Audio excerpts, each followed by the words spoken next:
Los hermanos que se van a unir a la transmisión, amén. Por internet, damos gracias a Dios por su vida. Y bueno, vamos a estudiar la palabra del Señor. Y hoy tenemos una palabra que es sumamente importante y es un acontecimiento que va a marcar decisivamente el futuro de Israel como nación y como pueblo. El texto que vamos a estudiar el día de hoy se encuentra en el libro de Primera de Reyes, capítulo 12, en sus versículos 1 al 19. Repito, el texto que vamos a estudiar el día de hoy es Primera de Reyes 12, en sus versículos del 1 al 19. Y la palabra del Señor dice así: Roboam fue a Siquem, porque todo Israel había venido a Siquem para hacerle rey. Y aconteció que cuando lo oyó Jeroboam, hijo de Nabat, que aún estaba en Egipto, a donde había huido delante del rey Salomón, y habitaba en Egipto, enviaron a llamarle. Vino pues Jeroboam y toda la congregación de Israel, y hablaron a Roboam, diciendo: Tu padre agravó nuestro yugo, mas ahora disminuye tú algo de la dura servidumbre de tu padre y del yugo pesado que puso sobre nosotros, y te serviremos. Y él les dijo: Idos, y de aquí a 3 días volved a mí. Y el pueblo se fue. Entonces el rey Roboam pidió consejo de los ancianos que habían estado delante de Salomón su padre cuando vivía, y dijo: ¿Cómo aconsejáis vosotros que responda a este pueblo? Y ellos le hablaron diciendo: Si tú fueres hoy siervo de este pueblo, y lo sirvieres, y respondiéndoles buenas palabras les hablares, ellos te servirán para siempre. Pero él dejó el consejo de los ancianos que los ancianos le habían dado, y pidió consejo de los jóvenes que se habían criado con él, y estaban delante de él. Y les dijo: ¿Cómo aconsejáis vosotros que respondamos a este pueblo que me ha hablado diciendo: disminuye algo del yugo que tu padre puso sobre nosotros? Entonces los jóvenes que se habían criado con él le respondieron diciendo: Así hablarás a este pueblo que te ha dicho estas palabras: Tu padre agravó nuestro yugo, mas tú disminúyenos algo. Así les hablarás: El menor dedo de los míos es más grueso que los lomos de mi padre. Ahora pues, mi padre os cargó de pesado yugo, mas yo añadiré a vuestro yugo. Mi padre os castigó con azotes, mas yo os castigaré con escorpiones. Al tercer día vino Jeroboam con todo el pueblo a Roboam, según el rey lo había mandado, diciendo: Volved a mí el tercer día. Y el rey respondió al pueblo duramente, dejando el consejo de los ancianos le habían dado. Y les habló conforme al consejo de los jóvenes, diciendo: Mi padre agravó vuestro yugo, pero yo añadiré a vuestro yugo. Mi padre os castigó con azotes, mas yo os castigaré con escorpiones. Y no oyó el rey al pueblo, porque era designio del Señor, para confirmar la palabra del Señor había hablado por medio de Ahías, silonita, a Jeroboam, hijo de Nabat. Cuando todo el pueblo vio que el rey no les había oído, le respondió estas palabras diciendo: ¿Qué parte tenemos nosotros con David? No tenemos heredad en el hijo de Isaí. Israel, a tus tiendas, provee ahora a tu casa, David. Entonces Israel se fue a sus tiendas. Pero reinó Roboam sobre los hijos de Israel que moraban en las ciudades de Judá. Y el rey Roboam envió a Doram, que estaba sobre los tributos, pero lo apedreó todo Israel y murió. Entonces el rey Roboam se apresuró a subirse en un carro y huir a Jerusalén. Así se apartó Israel de la casa de David hasta hoy. Ese es el pasaje que vamos a estudiar el día de hoy. Es un pasaje bastante fuerte y también va a ser un pasaje decisivo hacia el futuro. Y para ello, como siempre, antes de analizar directamente el texto, ¿qué hacemos? ¿Qué hacemos antes de analizar el texto? Recordamos el contexto en lo que esto está sucediendo. Vamos a recordar el contexto, qué es lo que ha estado pasando antes, durante y cómo es que llegamos a este punto de la historia. Amén. Amén. Recordamos que después de vagar 40 años en el desierto de la mano ¿de quién? De Moisés, el pueblo entra a la tierra prometida de la mano ¿de quién? De Josué. De Josué, muy bien. Y justamente es Josué el líder principal, el que se encarga de introducir a su pueblo a la tierra prometida. Y durante la vida de Josué, él es el máximo líder religioso, es el guerrero, es el general, es el comandante. Pero ¿qué es lo que pasa a la muerte de Josué? Se quedan sin una figura fuerte. Y a partir de la muerte de Josué, ellos empiezan a cometer errores, empiezan a pecar, empiezan a caer en idolatría. Entonces les viene castigo por parte de las naciones, que son vecinas, les viene castigo por parte del Señor. Entonces, ¿qué es lo que pasa? Que ellos empiezan a vivir un periodo constante de opresión, pero claman a Dios y viene una liberación, una redención por parte del Dios Todopoderoso. Y este periodo lo conocemos como el periodo de los jueces, Y sabemos que es un ciclo. El Señor Dios Todopoderoso levantaba un juez, los liberaba, los quitaba de su opresión, pero ellos volvían al pecado, volvían otra vez a oprimirlos, ellos volvían a clamar, y en total ocurre este ciclo 12 ocasiones.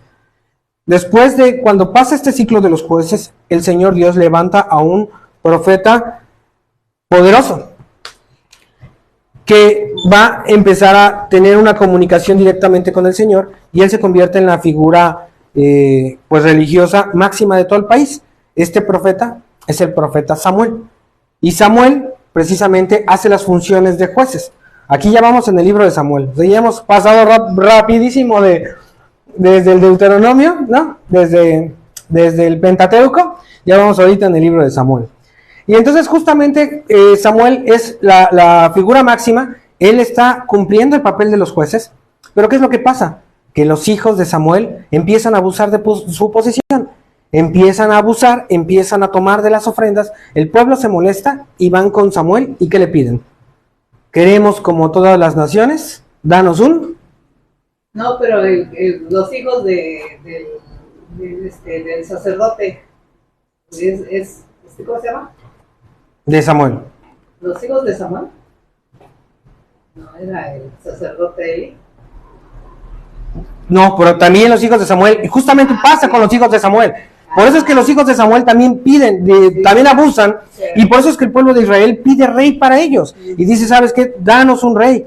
Entonces justamente el Señor Dios les dice, bueno, está bien, no te están desechando a ti, me están desechando a mí, pero dales una advertencia que el rey que se quede a cargo, él también pondrá opresión a ustedes, tomará de sus hijos, tomará de sus hijas, tomará de sus viñas, tomará de sus caballos, y ellos dicen, no importa, pero nosotros también queremos rey para nosotros.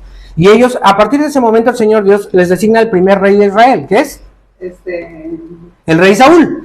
Entonces, primero, el primer rey que tiene Israel es Saúl, pero Saúl hace lo malo delante de los ojos del Señor, desobedece en varias ocasiones, por eso él queda desechado. Y el que se levanta como el segundo rey de Israel en este momento es David.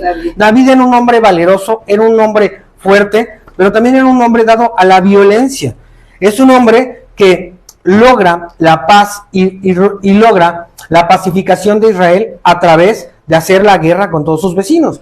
Es un varón tal que derrama muchísima sangre, pero sabemos y nos declara la Escritura que David tenía un corazón de acuerdo a la voluntad de Dios. ¿Y por qué nos dice la palabra del Señor esto? Porque David pone en su corazón construir el templo del Señor. Pero ¿qué es lo que pasa? Que el Señor le dice, no, porque tus manos están cubiertas de sangre, tú no me construirás casa, sino me construirá casa tu hijo después de ti.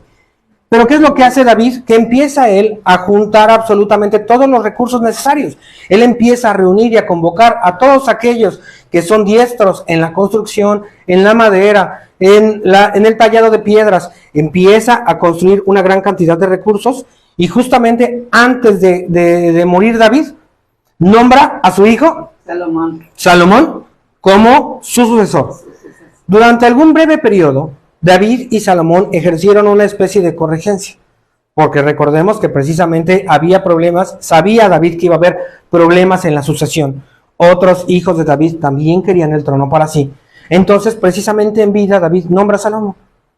Y llega este momento donde David pasa a mejor vida y se queda Salomón como la figura máxima. ¿Qué es lo que pasa con Salomón? Salomón se dedica a la construcción del templo, tarda 7 años en la construcción del templo, como lo estudiamos en la palabra de Ageo, tarda 7 años en la construcción del templo, y deja un templo exquisito, cubierto de oro y piedras preciosas. Todos los utensilios, todos los accesorios son de oro puro. Y justamente Salomón hace una sola petición al Dios Altísimo.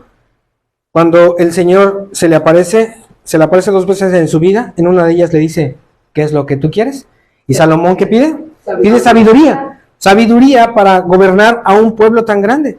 Y le dice el Señor, por cuanto has pedido eso y no para ti, pues también por añadidura te vendrán riquezas. Y Salomón en ese momento se convierte en un hombre con una gran sabiduría, pero también con muchas riquezas. Y Salomón toma un rol y una posición protagónica en toda la región.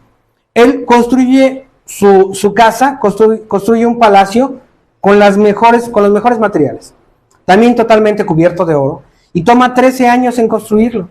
Y era tal el esplendor de su palacio, del templo, que mucha gente iba precisamente para ver ese espectáculo.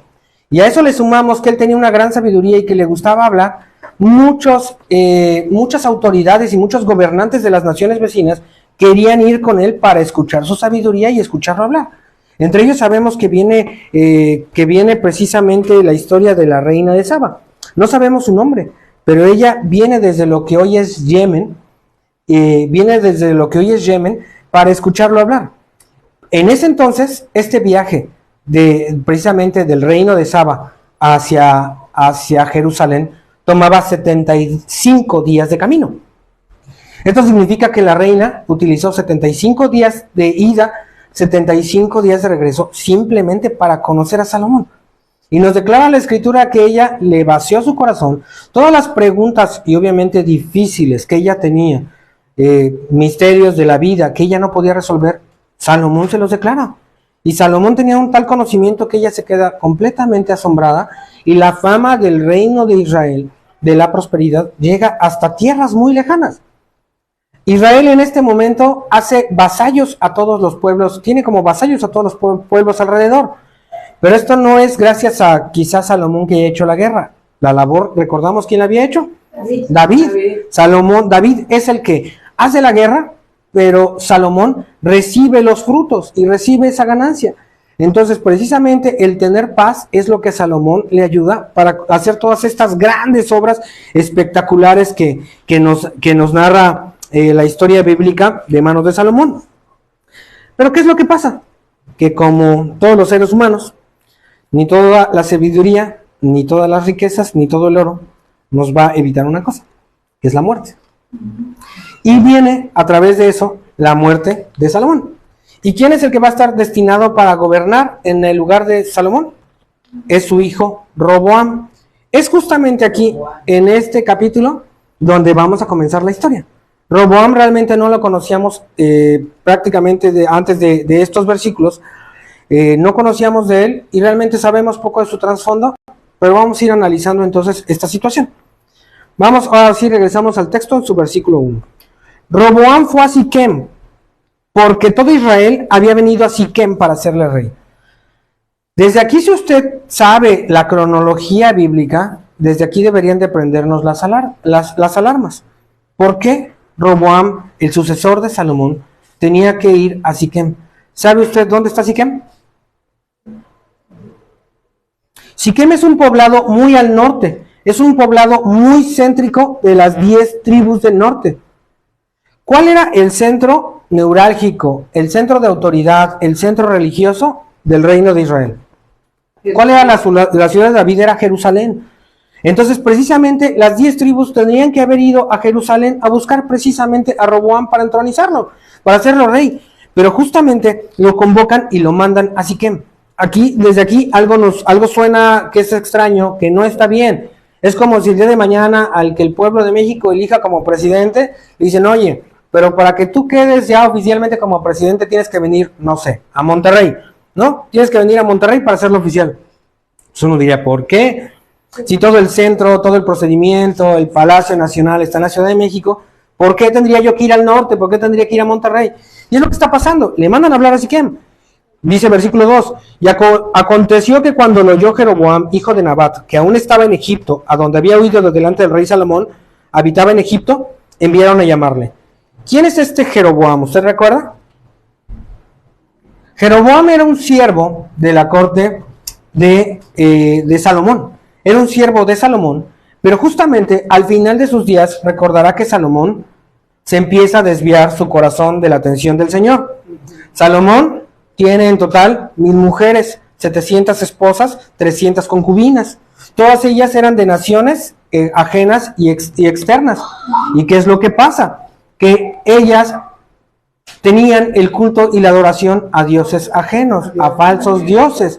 ¿Y qué es lo que pasa? Que Salomón, por darles gusto, empieza a construir también estos lugares al final de su reinado. Salomón se desvía y también él se deriva en la idolatría a falsos dioses. Por tal motivo el Señor Dios se enoja con Salomón y le manda palabra a este varón que es valiente y esforzado, nos dice la palabra, que es Jeroboam, y le dice que por cuanto el linaje de David y en específico Salomón han desviado su corazón, que el reino será partido en dos, que le será arrebatado y que a él, Jeroboam, le van a dar para reinar 10 de las tribus de Israel.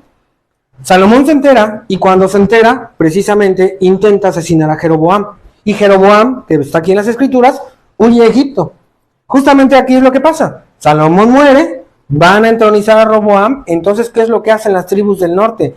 Mandan a traer desde Egipto a Jeroboam, que saben que es un adversario de Roboam, que saben que era un adversario de Salomón. Lo envían a llamarle.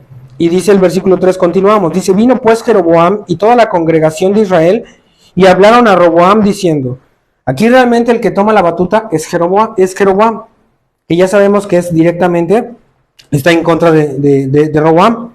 Y les dice lo siguiente, tu padre agravó nuestro yugo, mas ahora disminuye tú algo de la dura servidumbre de tu padre y del yugo pesado que puso sobre nosotros y te serviremos. 1. ¿Les parece que es una petición difícil, una petición dura, una petición imposible? No. No, es bastante coherente, bastante lógica, bastante light, ¿no? Le dicen, oye, disminúyenos algo. ¿Y cuál era ese yugo precisamente que tenían que disminuir?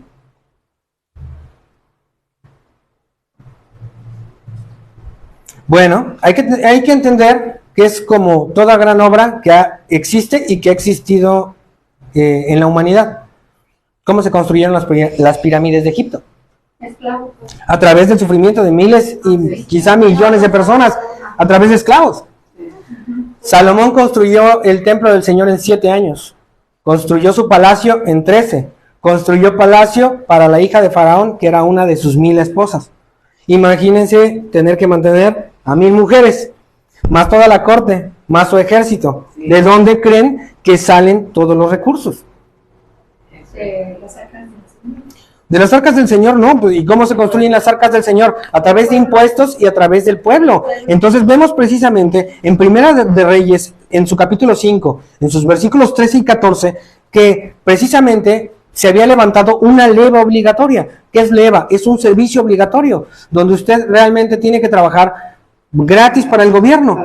Entonces les hacen un reclutamiento obligatorio de civiles. Eran 30,000 personas a lo largo de todo el país que tenían que servir en las filas del rey, y justamente los empiezan a tributar. Salomón pone una división de 12 provincias a lo largo de todo el país, y un gobernador de estas 12 tenía que mantener a Salomón y a toda su corte durante un año, y se iban rotando. Imagínense mantener durante todo un año completo a Salomón, sus 1000 mujeres, con todos sus lujos. Nos dice la palabra que cuando llega la reina de Saba, ella queda impresionada y dice, mira qué banquetes. Seguramente no comían lechuga con jitomate, ¿no? Seguramente. Entonces es el banquete de un rey y era tan exquisito que toda la gente se maravillaba de ello. Entonces, cuando nosotros vamos a la tradición y vemos las escrituras y sobre todo los análisis originales en hebreo, nos dice, bueno, es que era una época de tanta prosperidad y corría el oro por todos lados, que el pueblo no resentía la servidumbre. Bueno, pues esto no es lo que estamos viendo en el texto. El texto nos dice que precisamente ellos ya resentían eso, y precisamente la petición de ellos es esa, es: tu padre agravó nuestro yugo, tu padre agravó nuestras cargas, nos puso muchos impuestos, entonces tú disminúyenos algo. O sea, ni siquiera le dicen, oye, ¿sabes qué? Quítalo. Dicen, disminúyelos. Y realmente vemos que no es una solicitud extraña, no es algo difícil. Pero vamos a ver la respuesta, versículo 5. Y él les dijo, idos, y de aquí a 3 días volved a mí. Y el pueblo se fue. Aquí vamos a ir viendo precisamente un poquito de el temperamento, de las características, de la forma de pensar de Roboam. Y aquí Roboam comete el primer gran error. Digo, ya si después ir a Siquem ese es un error, aquí este es el primer gran error. Ante estas peticiones, que no son duras, que no son imposibles, que no son complicadas, él le dice, bueno, dame 3 días para pensarlo. Roboam en ese momento tenía que haber visto el contexto, tenía que haber entendido la situación política. Y él les dice, dame 3 días. ¿Por qué les pide 3 días? Pues realmente para hacerse tiempo. Veremos que Roboam, desde mi perspectiva y desde lo que se ve en el texto bíblico, es que no estaba capacitado para llevar precisamente una función de liderazgo en su país. Él no les da una respuesta inmediata. ¿Y qué es lo que va a hacer con esos 3 días de plazo que les pide?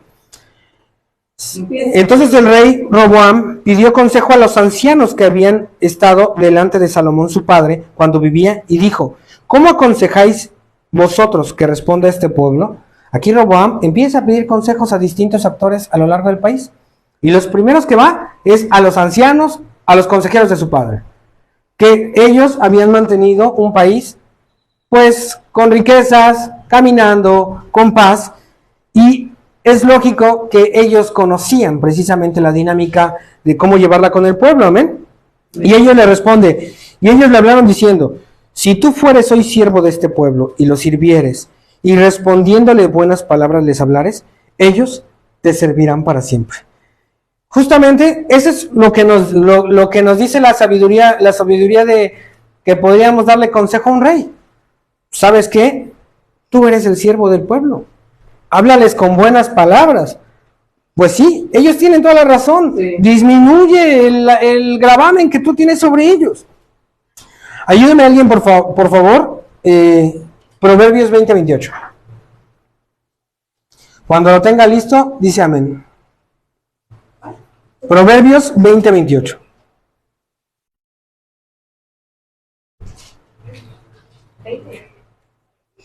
Proverbios 20:28. No, pásaselo así porque si no. Adelante, por favor.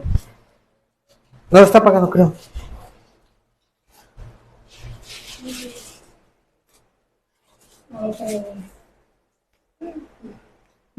Listo. Proverbios 20:28, por favor. Okay. Misericordia y verdad guardan al rey, y con clemencia se sustenta su trono. Amén. Básicamente es lo que le está diciendo. Sí. Ten misericordia. Ten misericordia con este pueblo. Trátalos con clemencia y por lo tanto vas a mantener tu trono. Pero entonces, ¿qué es lo que nos declara la palabra? Versículo 8. Pero él dejó el consejo de los ancianos que los ancianos le habían dado y pidió consejo de los jóvenes que se habían criado con él y estaban delante de él. Roboam, en este momento en que él va a ser nombrado rey, Roboam tiene 41 años. Ya es un varón bastante grandecito, pero es un varón que se cría y que está rodeado de muchachos, de jóvenes. La palabra original para ver esta palabra es un muchacho, es un joven casi niño. Y es realmente, después de ir con los ancianos, va y les dice, bueno, ¿ustedes qué me recomiendan? ¿Ustedes qué dirían? Y entonces nos dice, versículo 9, y les dijo, ¿cómo aconsejáis vosotros que respondamos a este pueblo que me ha hablado diciendo, disminuye algo del yugo que tu padre puso sobre nosotros? Él les vuelve a repetir cuáles eran las palabras del pueblo cuando él estuvo en Siquem. Y versículo 10, entonces los jóvenes que se habían criado con él le respondieron diciendo, así hablarás a este pueblo que te ha dicho estas palabras, tu padre agravó nuestro yugo, mas tú disminúyenos algo, así les hablarás. El menor dedo de los míos es más grueso que los lomos de mi padre. Dice la tradición que Roboam era un tipo bastante obeso, ¿no? Bastante obeso, bastante pesado, y seguramente así es, con tanto banquete, pues su vida era solamente pues disfrutar de todo eso, ¿no? De nada sana diversión. Y justamente por eso viene este juego de palabras. Salomón había sido un hombre muy delgado. Entonces dice, bueno, pues aprovechando que se ve que está gordo, le dice, bueno, el menor de los dedos míos es más grueso que los lomos de mi padre. Dice, ahora pues, mi padre os cargó de pesado yugo, mas yo añadiré a vuestro yugo. Mi padre os castigó con azotes, mas yo os castigaré con escorpiones. ¿Cuál es el consejo que están dando estos jóvenes a Roboam? Que les dé más.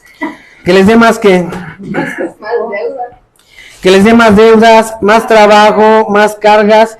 Y eso es realmente lo que los falsos amigos le están diciendo, ¿no? Que él siga y continúe tomando el poder o ejerciendo el poder por la fuerza. Y ellos lo fomentan a lo contrario que le habían dicho los ancianos. Mientras los ancianos, ¿qué le dicen? Que tenga prudencia, que vaya con humildad. Ellos le dicen, no, ¿sabes qué? Ve con orgullo. Vamos a Proverbios 14:16, por favor. El que lo tenga diga amén. Proverbios 14:16. Proverbios 14 y 16. Adelante. El sabio teme y se aparta del mal, el insensato se muestra insolente y confiado. Gracias. El sabio teme y se aparta del mal, mas el insensato se muestra insolente, confiado. ¿Usted cree que esta es precisamente la característica que tienen los amigos de Roboam? Los consejeros son totalmente insensatos. Ellos se muestran insolentes, pues tú vas y les dices, pues yo les voy a pegar más, ¿no? Y si él les daba azotes, yo les voy a dar con el tubo, ¿no? Y les voy a dar más. Y si él les ponía impuestos, yo les voy a poner el triple. O sea, realmente ellos se muestran totalmente insensatos y confiados en que pues él es el rey y es la figura máxima. Vamos a Proverbios 26:10.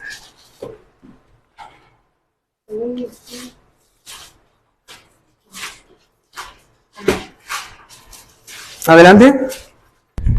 Como arquero que a todos hiere, es el que toma a sueldo insensatos y vagabundos.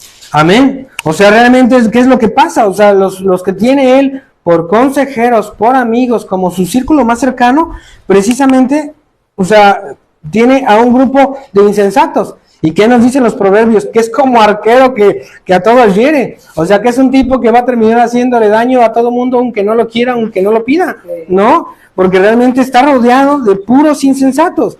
Y eso es precisamente el consejo. Dice a partir del versículo 12, al tercer día vino Jeroboam con todo el pueblo a Roboam, diciendo, según el rey los había mandado, diciendo, volved a mí el tercer día. ¿Quién había pedido precisamente este tiempo para meditar, para pensar? Roboam. Y ellos regresan al tercer día y le dicen, bueno, nos pediste 3 días, aquí estamos. Vemos que ellos van incluso cumpliendo las peticiones del rey.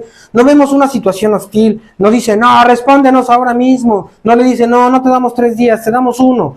O sea, realmente ellos van, de hecho, van en esa disposición de querer dialogar, de querer negociar.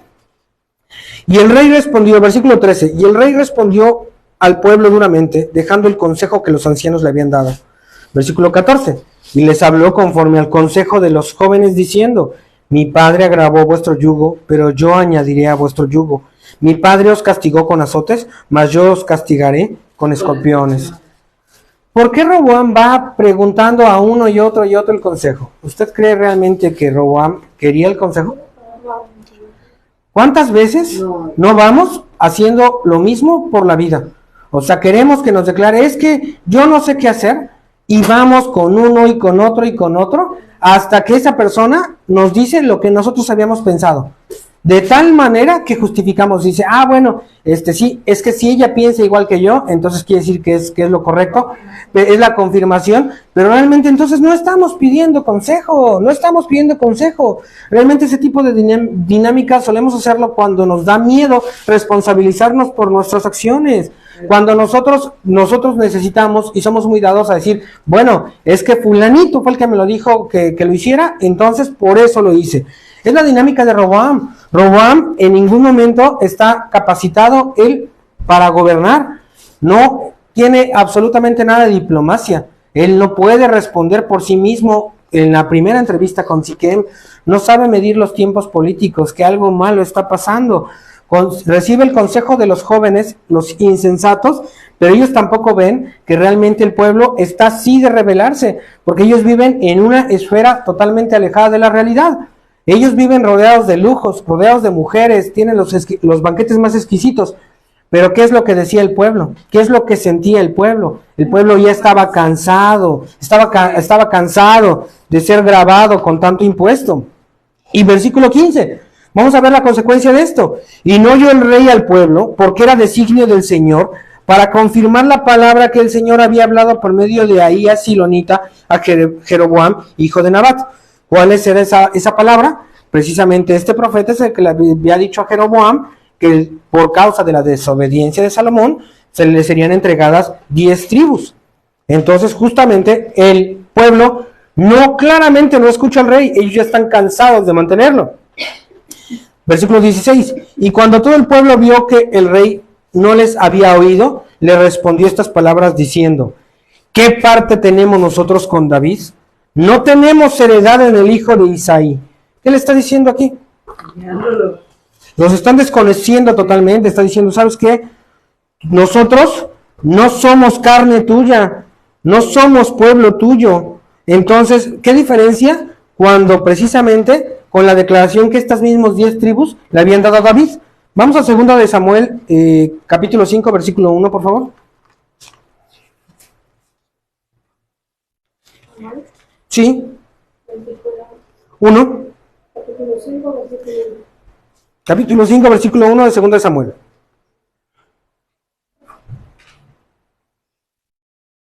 Adelante.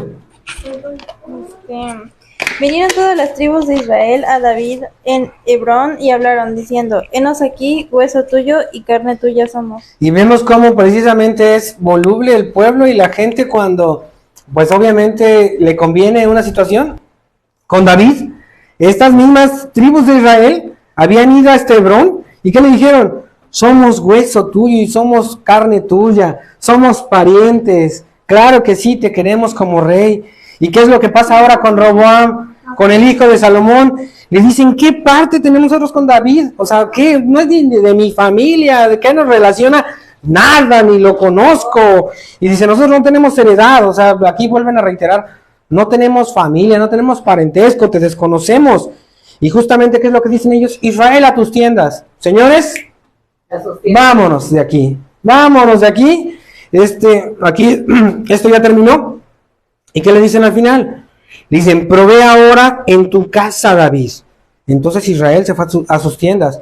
El pueblo estaba tan cansado de mantenerlos que les dice, bueno, ahora a ver cómo mantienes a las 1000 mujeres. A ver ahora cómo mantienes todos los caballos, tus palacios, tus techos, porque nosotros ya no te vamos a seguir manteniendo. Y es la palabra que les dice, bueno, entonces ahora tú mismo, David, que es precisamente el linaje de David, la descendencia de David, dice, bueno, ahora tú mismo búscate el sustento, no te vamos a seguir manteniendo. Versículo 17, pero reinó Roboam sobre los hijos de Israel que moraban en las ciudades de Judá. Sabemos que de las 12 tribus, 10 lo abandonan. Pero ¿qué es lo que pasa? Que Roboam regresa y se regresa a Jerusalén. Roboam, a partir de este momento y de acuerdo a lo que había dicho el Señor Dios Todopoderoso, era que él iba a reinar sobre 2 tribus. ¿Qué tribus son? Judá y Benjamín. Judá y Benjamín. Son las 2 tribus que se van a quedar precisamente en Jerusalén. Mientras en Jerusalén, que va a ser conocido como el reino de Judá o el reino del sur. Mientras que las 10 se van a separar.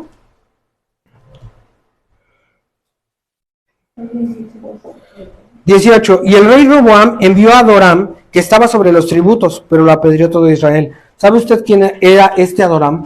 Adoram era el recaudador de tributos que había trabajado con Salomón. Pero obviamente era un hombre tan identificado con la opresión que nuevamente Roboam vuelve a cometer otro error. Manda al que lo identifican como el recaudador de impuestos. Y usted en esos tiempos, ¿qué pasaba cuando pasaba el recaudador de impuestos y no le pagaba? Le pegaban unos palos por lo menos, ¿no? Y justamente agarra a Roboam y manda a esta persona, el recaudador de los tributos. ¿Cuál es la reacción? En este momento el pueblo de Israel ya no quiere saber absolutamente nada de la descendencia de David. Lo apedrean hasta la muerte. Y entonces dice la palabra. Entonces el rey Roboam se apresuró a subirse en un carro y huir a Jerusalén. O sea, ya después de que si él albergaba alguna esperanza de querer arreglar la situación, claramente eso no iba a pasar después de que matan a su cobrador de impuestos. Versículo 19, y así se apartó Israel de la casa de David hasta el día de hoy. Realmente vemos cómo el reino consolidado, esos 3 reinos consecutivos, Saúl, David y Salomón, que había tomado tanto tiempo construir, se destruye en un santiamén. En un santiamén. Esto va a traer como consecuencia guerras, tristeza, desolación, pelea entre hermanos por 400 años. Hay 400 años de lucha.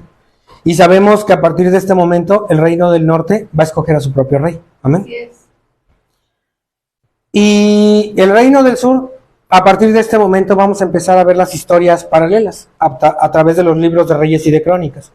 Vamos a ver cómo se van moviendo los reyes de Israel, los reyes de Judá. Y la historia, como decía la abuela, ¿no? Lo que mal empieza, mal termina. Y sabemos cómo va a terminar esta historia.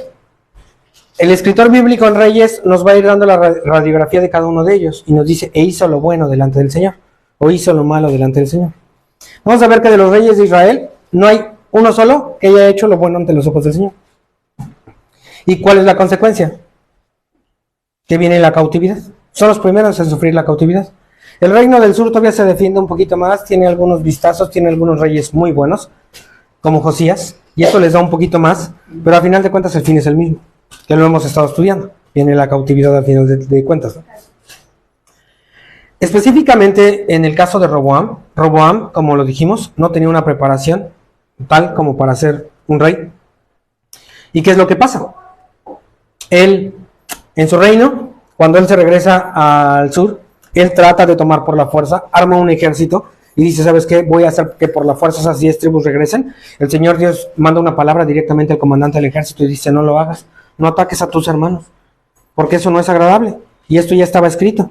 Y se termina la guerra, o más bien, no, gracias a Dios, no llegan a la guerra, pero Roboam se convierte en un muy mal líder. Siguen fomentando la idolatría a falsos dioses de esas naciones vecinas. Y no solamente eso, sino que dan introducción a la sodomía. Si no existía la sodomía en Judá, este rey lo permite. Y como tal, así va a pasar a la historia. Amén. Amén. Bueno, vamos a darle gloria al Señor por este pedazo de estudio, por favor. Vamos a analizar la reflexión. Y vamos a ver. Y cuando uno lee esto, tiene que preguntarse ¿cómo es posible que hayamos llegado a este grado tan rápido? Que tantos años de historia, tanta riqueza, tanta sabiduría se hayan ido al drenaje en un santiamén. Porque precisamente el reino de Israel en época de Salomón era el mejor, era el top, era la nación, era la potencia mundial en su época. Y dura muy poco. El reino de Israel, el reino unificado. Ajá. El reino unificado. Exactamente. El reino unificado era precisamente la potencia mundial. ¿Y cómo llegamos entonces a esto, a esta división? A partir de aquí todo va a ir mal. Toda la riqueza que había juntado Salomón se termina, se disipa, se lo acaban. Sí. Entonces, ¿qué es lo que pasa? Para esto, vamos a analizar precisamente, la vida de Salomón. Y a través de eso, vamos a ver precisamente cuál era su dinámica. Usted conoce el Eclesiastés, lo ha leído. ¿Cuál? El Eclesiastés. ¿Sabe usted que en su sabiduría Salomón compuso Salmos, escribió los Proverbios, nos dejó Eclesiastés y Cantar de los Cantares? Amén. Bueno, y vamos a ver entonces dónde queda esta sabiduría. Entre otras cosas vamos a ver el Eclesiastés. El Eclesiastés tenemos que tomarlo precisamente como un libro autobiográfico. El libro del Eclesiastés, capítulo 1, versículo 1, empieza de la siguiente manera. Palabras del predicador, hijo de David, rey en Jerusalén. ¿Quién es este? Salomón. ¿Y de qué se trata el libro de Eclesiastés? Pues es una radiografía en su búsqueda espiritual y el cómo lleva su vida. Precisamente él empieza diciendo, vanidad de vanidades, dijo el predicador. Vamos a ver precisamente Eclesiastés en su capítulo 1, versículos del 12 al 18, dice lo siguiente. Dice, yo el predicador fui rey sobre Israel en Jerusalén, y di mi corazón a inquirir y a buscar con sabiduría sobre todo lo que se hace debajo del cielo. Este penoso trabajo dio Dios a los hijos de los hombres para que se ocupen en él. Miré todas las obras que se hacen debajo del sol, y aquí todo ello es vanidad y aflicción de espíritu. Lo torcido no se puede enderezar, lo incompleto no puede contarse. Hablé yo en mi corazón diciendo, he aquí yo me he engrandecido y he crecido en sabiduría sobre todos los que fueron antes de mí en Jerusalén, y mi corazón ha percibido mucha sabiduría y ciencia. Y dediqué mi corazón a conocer la sabiduría y también a entender las locuras y los desvaríos. Conocí que aun esto era aflicción de espíritu, porque en la mucha sabiduría hay mucha molestia, y quien añade ciencia, añade dolor. Aquí a través del Eclesiastés vamos a ver precisamente cuál es el estado emocional de Salomón. Él precisamente empieza a decir, y se sabe que tiene una gran sabiduría, pero ¿cuál es el problema? Que él se empieza a ensorbecer y empieza a decir, es que mi sabiduría nadie la ha tenido antes de mí, nadie ha tenido esta sabiduría que yo tengo. Vamos a ver, en este mismo del Eclesiastés, vamos a ver versículo 2, en capítulo 2, versículos del 18 al 19. Dice, asimismo, aborrecí todo mi trabajo que había hecho debajo del sol, el cual tendré que dejar a otro que vendrá después de mí. Y quién sabe si será sabio o necio el que se enseñoreará de todo mi trabajo, en que yo me afané y que me ocupé debajo del sol mi sabiduría. Esto también es vanidad. Salomón sabe que realmente él ha estado trabajando absolutamente en vano, que todo lo que él termine, que todo lo que él deje en este mundo va a quedar directamente en el olvido. Fíjense cómo nos dice a partir del capítulo 2, versículo 9. Dice, fui engrandecido y aumentado más que todos los que fueron antes de mí en Jerusalén. A más de esto, conservé conmigo mi sabiduría. Y dice versículo 10, no negué a mis ojos ninguna cosa que desearan, ni aparté mi corazón de placer alguno. Porque mi corazón gozó de todo mi trabajo y esta fue mi parte en toda mi faena. ¿Cuál es la dinámica que empieza a tener Salomón? Él se sabe sabio, más sabio que absolutamente todos. Se sabe que tiene muchísimos recursos, que tiene muchísimo dinero. ¿Y qué es lo que pasa? Empieza a caer, primero, soberbia, exactamente, empieza a caer en una situación de, ¿cómo llamamos a no seguir la sabiduría? Necedad e insensatez. Amén. Gracias, ministro. Y él empieza precisamente a apartarse. ¿Por qué? Porque él empieza a perseguir, ¿y qué es lo que nos declara? Empieza a perseguir todos los placeres de la vida. Entonces él dice, ¿sabes qué? Todo lo que venga, vinos, mujeres, comida, absolutamente todo lo que venga nuevo de otros países, yo lo quiero probar. Porque el que dice, bueno, es que yo con eso voy a conocer más, ¿no? O sea, y estoy conociendo más. Para conocer más hay que experimentar. Y no es casualidad entonces que Salomón llega precisamente a tener 700 esposas y 300 concubinas. Porque él agarra y se dedica a una vida de excesos. Se dedica a una vida de excesos. ¿Y qué lo lleva precisamente a una vida de excesos?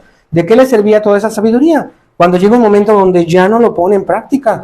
Y como lo hemos hablado, lo importante no es creer saber o saber mucho, sino es ponerlo por obra y ponerlo por acción en cada uno de los días. Entonces, precisamente es lo que pasa con Salomón. Y es una consecuencia clara y es una consecuencia obvia de lo que va a pasar. Sí. Tenemos necedad más excesos, esa combinación, ¿qué nos va a traer? Necedad más excesos. Nos va a traer pecado grande y abundante. Y es lo que pasa con Salomón al final de su vida. Sí. Se desvía su corazón, sí. Se olvida del Señor, se olvida de las enseñanzas, porque es precisamente el camino que va construyendo Salomón. Y ese es precisamente una de las grandes pilares del por qué pasa esto con Israel y con el reino unificado. Ahora, vamos al libro de Proverbios. El libro de Proverbios es otro de los legados que nos deja Salomón. Y precisamente vamos a Proverbios capítulo 1, versículo 1. Nos dice los proverbios de Salomón, hijo de David, rey de Israel. Ahora, este libro de Proverbios, ¿para quién o para qué fue escrito? Para el pueblo. Ellos es como segundo. Vamos al capítulo 1, versículos 8 y 9, por favor.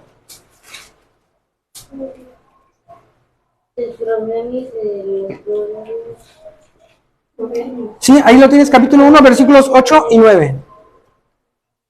8 y 9. Oye, hijo mío, Dame un segundo para que te ponga el micrófono. Amén. Oye, hijo mío, la instrucción de tu padre, y no desprecies la dirección de tu madre. 9. Porque adorno de gracia serán a tu cabeza y collares a tu cuello, hijo mío, si los pecadores te quisieran regañar. Engañar, no consientas. Amén. Engañar. Gracias, André. Precisamente es eso. Continuamente a través de Proverbios vamos a ver que es hijo mío. Te he escrito antes, hijo mío. ¿A quién estaba escrito este libro de Proverbios? A su hijo Roboam, primeramente. Salomón en su conocimiento, en su sabiduría, escribía muchísimo. Pero ¿cuál es precisamente la relación que lleva con Roboam? Es una relación por cartas. Salomón está tan ocupado con sus 1000 mujeres, con sus excesos, recibiendo visitantes de otros lados, disfrutando de los banquetes.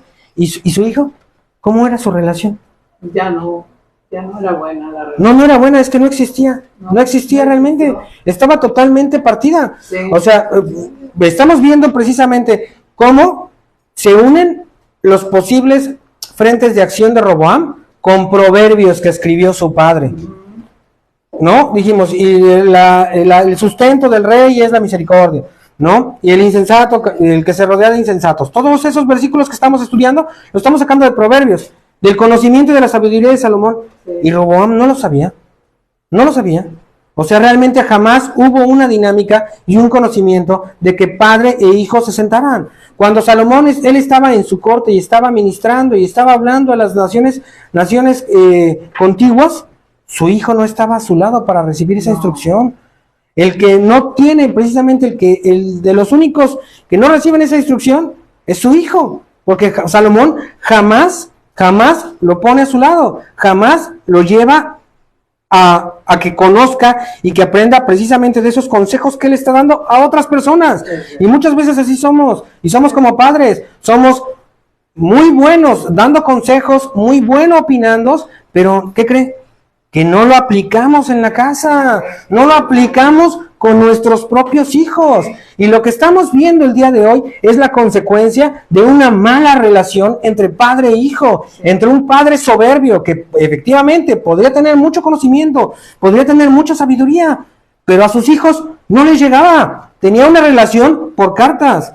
¿Cuántos padres el día de hoy tenemos una relación con nuestros hijos? Una relación por WhatsApp, ¿no? Ocasionalmente mandaremos un meme, mandaremos un sticker, mandaremos un piolín de amén y buenos días, pero realmente hay una relación profunda, hay una relación de cariño, de afecto. Realmente ese es el problema, que no lo tenemos. Sí. Y nosotros no importa, tenemos una brecha generacional impresionante, y eso ha sido histórico. Y precisamente una de las gran partes de la caída de Israel es precisamente eso. Las acciones de Salomón. Las acciones de Salomón, ¿a quién le vienen a explotar? A su hijo. Y esa es una de las principales causas precisamente de la caída del reino consolidado de Israel. De un reino fructífero, poderoso, con un ejército impresionante, con riquezas, con oro que fluía como si fuera leche, donde la plata no sabía nada.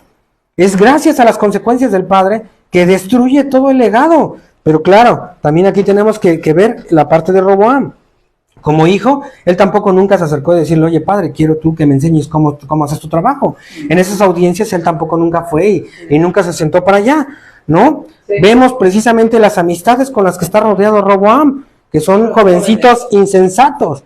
Entonces, justamente vemos que también Roboam es un tipo arrogante, un tipo que la vida no le ha costado nada. Roboam es la tercera generación de precisamente de linaje. David le costó sangre y sudor consolidar ese imperio. Sí. Y Salomón lo vio. Salomón, como su hijo, vio a su padre seguramente herido en batalla cuando salía de campamentos. Pero Roboam, ¿qué es lo que pasa? Continuamente pasa con las generaciones precisamente de niños ricos.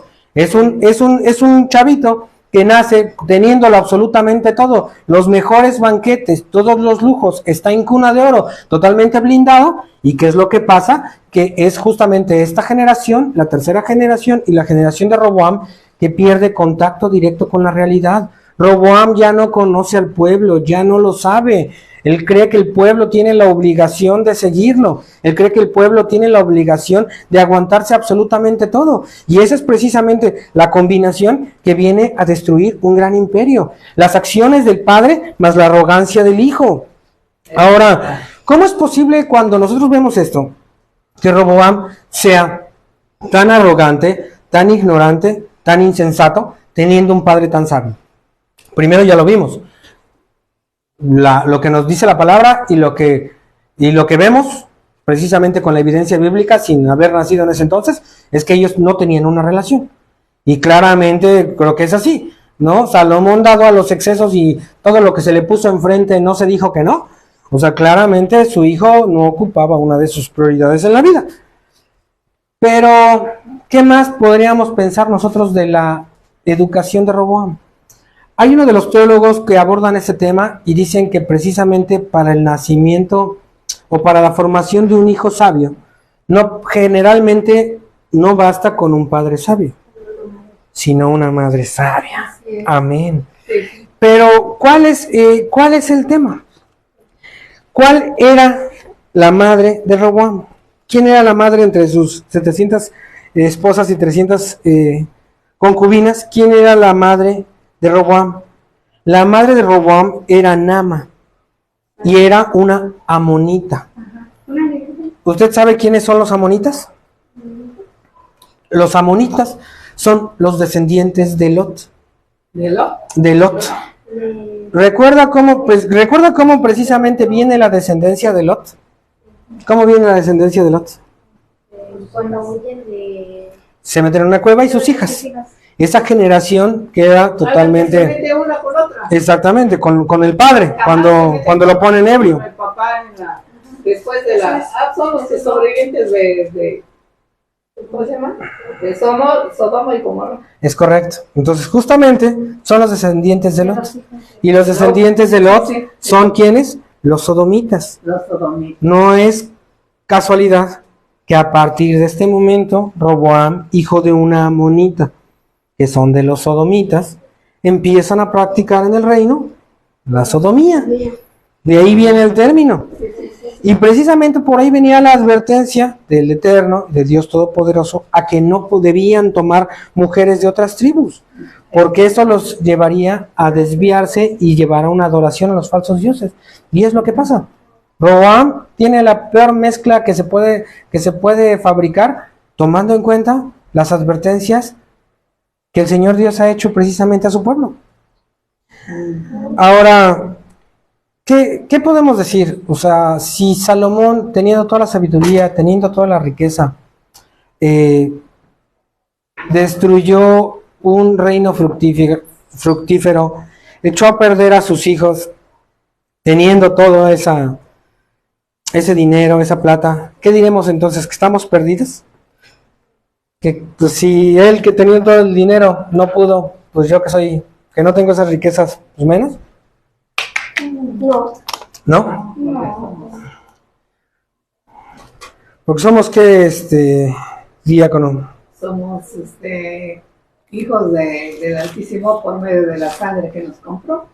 No, tendríamos eso como lo tuvo Salomón si también nuestro corazón se aleja de Dios.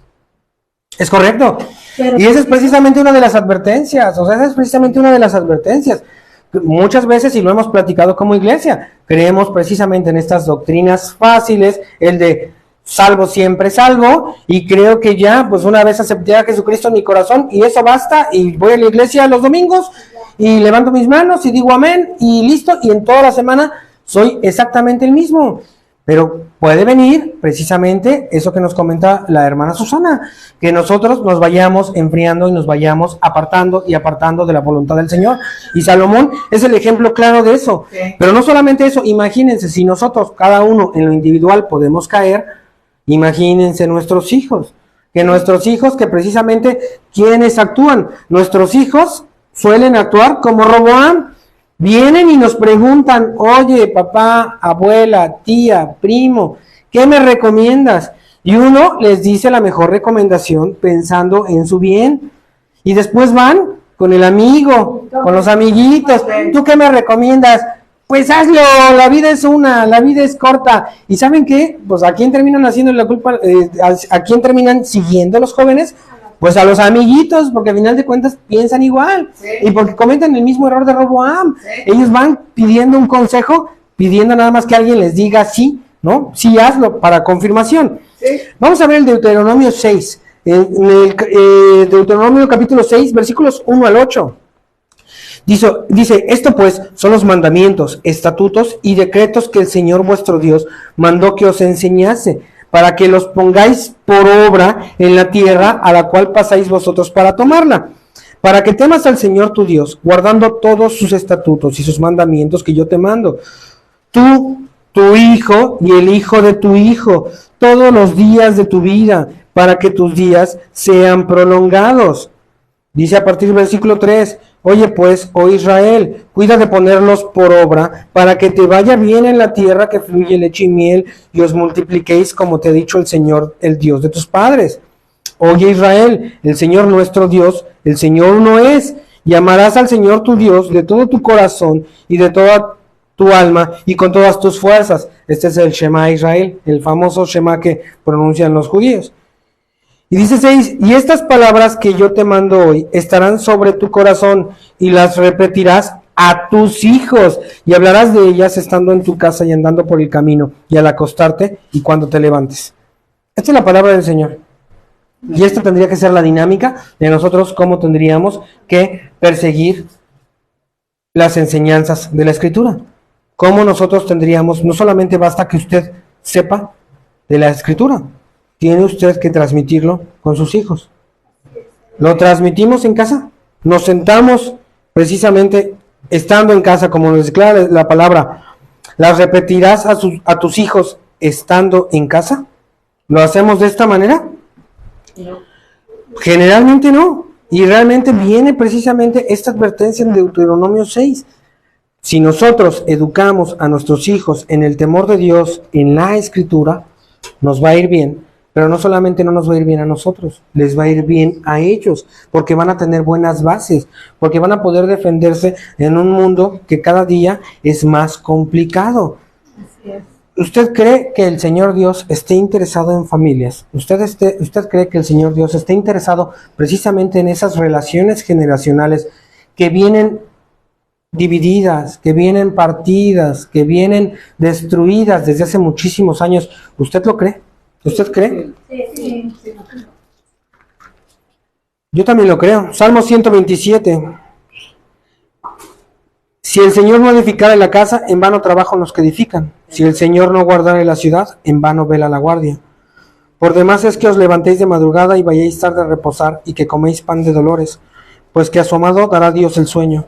Y he aquí, herencia del Señor son los hijos, cosa de estima el fruto del vientre. Como saetas en manos del valiente, así son los hijos habidos en la juventud. Bienaventurado el hombre que llenó su aljaba de ellos, no será avergonzado cuando hablare con los enemigos en la puerta. Este es un salmo muy cortito, pero precisamente nos declara poderosamente cómo ve el Señor a los hijos que tenemos todos nosotros.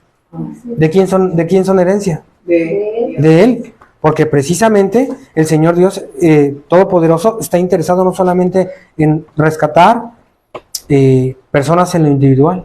Él va por familias, por núcleos completos. Porque Él quiere descendencias completas que sean para Él y agradables a Él en conocimiento. Denle gloria al Señor, por favor.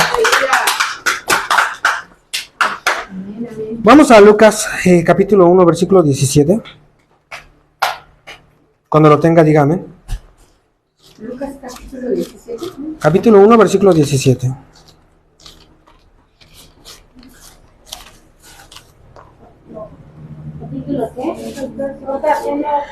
Lucas, capítulo 1, versículo 17, por favor, iglesia. E irá delante de él con el espíritu y el poder de Elías, para hacer volver los corazones de los padres a los hijos y de los rebeldes a la prudencia de los justos, para preparar al Señor un pueblo bien dispuesto. Amén. Esto era precisamente un paso anterior a Jesús. ¿Quién es precisamente el espíritu de Elías? Juan el Bautista. Y precisamente a eso venía. El mensaje de salvación de nuestro Maestro y nuestro Señor es precisamente volver los corazones, principalmente de los padres a los hijos, porque nosotros como padres no podemos evitar y no podemos eludir esta responsabilidad que tenemos que educar a nuestros hijos. Esta es una palabra sumamente útil y sumamente poderosa.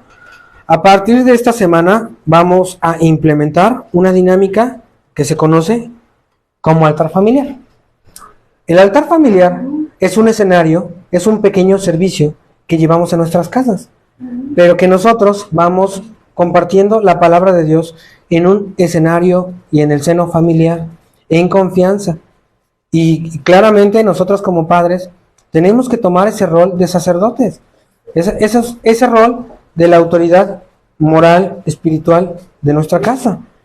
Y esto no solamente incluye como varón, no solamente incluye a lo mejor esperar honra, esperar obediencia, sino que también nosotros como varón tenemos la responsabilidad de instruir a nuestros hijos. Y precisamente a partir de esta semana, vamos a dedicar un escenario precisamente para esta dinámica que se llama altar familiar. Va a ser un servicio muy pequeño, vamos a ir rotando ese servicio. Uno de la familia escoge 2 o 3 alabanzas precisamente para dedicar al Señor. Y esa persona que lleve el servicio ese día nos va a dedicar un tema de lo que ella ha leído en la semana. Ya sea que sea a partir de las prédicas, de algún tema que vimos en la prédica del domingo, puede ser algún tema que les haya llamado la atención. Y entre familia y como miembros de la familia, lo vamos a escuchar, lo vamos a respetar, lo vamos a comentar y lo vamos a compartir. Y vamos a orar como familia, que muchas veces se nos olvida que precisamente nuestro principal ministerio es la familia. Es la familia, amén. Bueno, vamos a dar gloria al Señor, o claramente vamos a dar acompañamiento en este primer servicio de altar familiar que vamos a tener todas las familias de la iglesia. Y por último, vamos a ver esta última reflexión que creo que es muy importante señalar. ¿Cómo está visto Salomón a los ojos de nuestro Maestro Jesús? ¿Cómo es visto precisamente Salomón? A través del ministerio, a través de la cruz. Solamente el Señor Jesús menciona un par de ocasiones a Salomón. Y ninguna de ellas es de una manera halagadora. No es buena. Que no te pase lo de Salomón. Mateo 12, versículos 38 al 42. Cuando lo tenga, diga amén. 38 al 42. Sí. Por favor, ¿le pasan el micrófono? Por favor. Entonces respondieron algunos de los escribas y de los fariseos, diciendo: Maestro, deseamos ver de ti señal. Él respondió y les dijo: La generación mala y adúltera demanda señal, pero señal no se le será dada.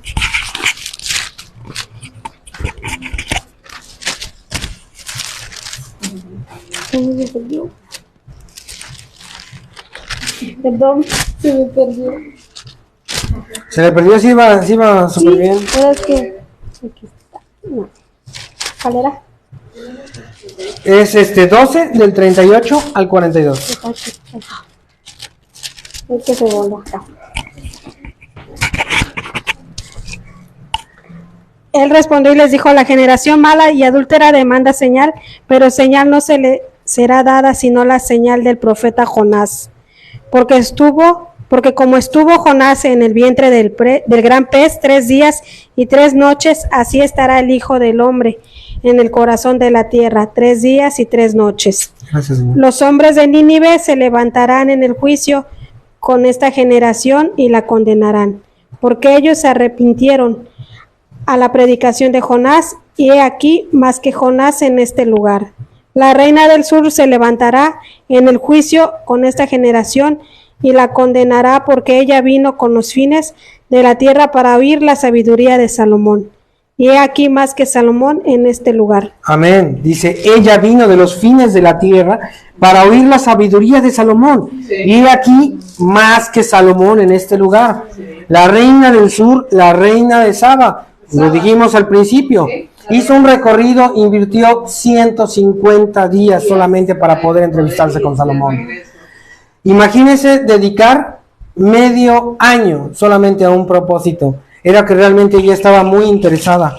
Segunda mención de Jesús a Salomón. Mateo capítulo 6, versículo 28.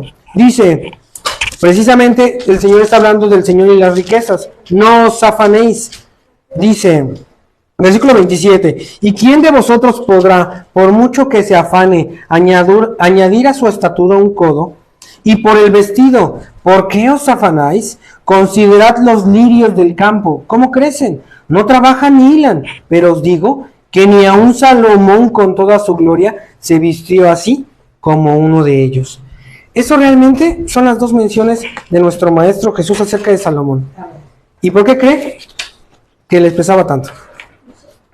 ¿Por qué cree que esto decirles, he aquí más que Salomón hay, y los lirios del campo eran más que Salomón? ¿Por qué crees que al pueblo, por qué cree usted que al pueblo de ese entonces le pesaba tanto escuchar estas comparaciones? Porque Salomón fue un hombre importante. Salomón fue un hombre importante, amén, sí. Salomón no solamente es visto como un hombre importante, Salomón es visto como el pináculo, como la cumbre del mejor rey que puede tener Israel, como el rey que bajo cuyo mandato todas las naciones vecinas, todos los gentiles estaban doblegados y estaban dominados. Oye, pero que era una carga muy importante y él nos ponía muchos impuestos. Bueno, pero como había tanta abundancia de oro, ni lo sentían. Oye, pero es que él tenía 1000 mujeres. Bueno, es que eran relaciones políticas para tener mejor influencia y seguramente no consumaba Salomón las 1000. Es más, nos hacía un favor porque hacía la conversión de las mujeres y que se vinieran a la verdadera religión. Oye, pero la palabra nos declara, Salomón se convirtió a los ídolos al final de sus tiempos. Bueno, es que las que llevaron la idolatría pues fueron sus esposas, pero pues Salomón no lo hizo, ¿no? Fueron las esposas y el Señor Dios se lo traslada a él porque pues a final de cuentas es su culpa. El pueblo judío en ese entonces esperaba un segundo Salomón. Ese era su Mesías. Fue un rey poderoso militarmente, que tenga mucho dinero, que tenga muchas riquezas y sobre todo que doblegara a los países gentiles. Por eso es que ellos les pesa tanto y por eso precisamente el Maestro Jesús hace esas dos comparaciones. Les dice, más que Salomón hay en este lugar.